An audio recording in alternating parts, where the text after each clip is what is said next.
running from nothing. The cold air like daggers on his lungs. Do you remember? The sound of leaves crunching and sticks snapping broke the silence in the still night. A full moon, of course, how kitsch.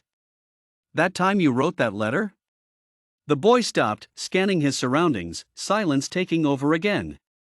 The bloodthirsty, flesh-eating creature would have taken his head easily if he hadn't ducked in time. What letter?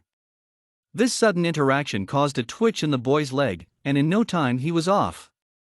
He ran traumatized, for no man alive shall come upon a beast so gruesome and grotesque and leave carefree. And still, I lit a candle in that small room.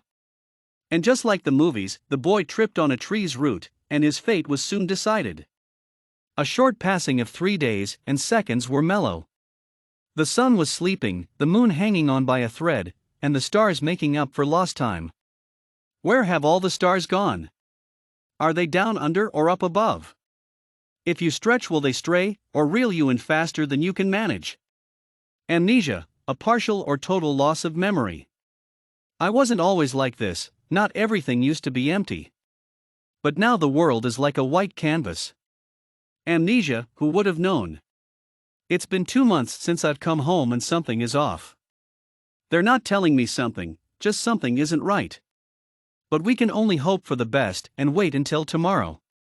And so I did. Today is such a nice day, not too cold, not too hot, perfect for a walk to get everything off my mind. I was walking in the woods admiring Mother Nature's beautiful work when I saw something strange on the path ahead. They seemed to be footprints? They were coming out of the bushes, crossing the path, and disappearing into the bushes on the other side. I decided to follow them because why not? Somewhere inside me knew not to go, but I ignored it and trudged on. I need to know where they lead, but why? My canvas is still blank. I can't remember a thing. The prints were slowly disappearing, wind blowing dirt and leaves back and forth. I ran, my feet aching from the previous hours of walking, energy replaced by determination. And finally, I came across something I knew, but didn't?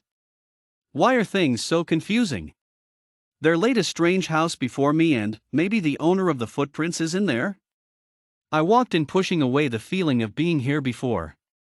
Remembering why I was there, I went upstairs, feeling the rotting oak creak below my feet.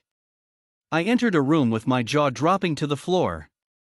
There were stuffed animals everywhere, all feet matching the footprints I saw earlier. I stopped, pictures appearing on my canvas. I know why I'm here. Buzz. I was awoken by my alarm clock. It was all a dream, but felt so real. What even is real anymore? I need to know why I was there. I ran downstairs and through the door. Thank goodness everyone was still asleep. I cut through the same woods. The house is gone. Or is it? I heard a voice, and with that my head ached with so many questions that may never be answered. Who said that? My voice cracked a bit, something felt off. No one answered. My hair stood and my hands became warm. I was scared. But I couldn't have been too scared because I immediately continued searching. The house felt so real and I was walking, looking, until I ran into something standing in, seemingly, nothing. I reached my arm out, and it was forcibly stopped from stretching completely. My fingers rolled against a surface. Don't tell me it was invisible. I felt around until I touched what seemed to be a doorknob. And when I pulled, the door flew open. I guess it was. I walked inside, heading straight for the stairs, to find the animals talking and walking. This can't be real.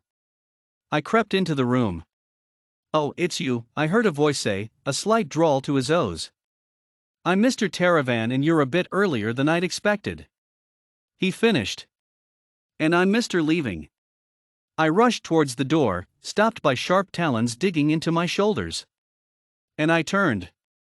The animals slithered, danced, and crawled around me. I dropped to the floor, damp wood cold on my back, and remembered. I had my ear against the bedroom door, while playing with my stuffed animals, listening to the two conversing in the next room. We need this house, those animals will protect him. I heard a familiar voice say, but the next one not so much. He's coming, we must leave. It all happened so fast, my mother grabbed me, and into the car I went. I don't remember much because of my current state, but I was able to pull out the little information my brain helped. And wind surged forward. All he could do was run. There was no destination in my mind, but there was one thing. I was running to a place where I'd never be seen again. First things first, get out of those woods. It may not have been clear where I was going, but I knew my journey was just beginning. With puffy eyes and cheeks stained red, I slowed into a steady pace and continued. What do you do when more than half your life was ripped out? Leaving you with a mind full of nothingness. Nothing but new memories and thoughts. Guess they weren't kidding when they set out with the old and in with the new. Even in life-threatening moments I could joke around. To go from the innocent child that silently plays with his toys alone enjoying himself to being hunted like prey by an unknown predator.